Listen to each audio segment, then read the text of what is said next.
fier. Het is grien en nou mat, ik aanst fier. Hier heb skriuwe, wêrsto goed in bist in groep trije.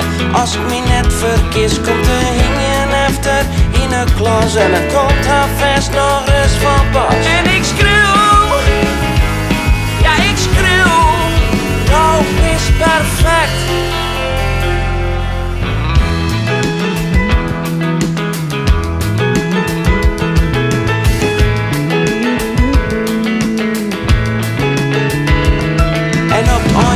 Stap ik op haar ouw en dan freegje ik die beste frou of ik heel misschien dat briefje straks maar krijgen kan, want ja wat dat zoals de lietse broer wat krutter is krijgt hij echt die juf, ja dat is wis en dan broek ik weer datzelfde stik, want ik vaar hem hield, er is niks mis en ik skriuw.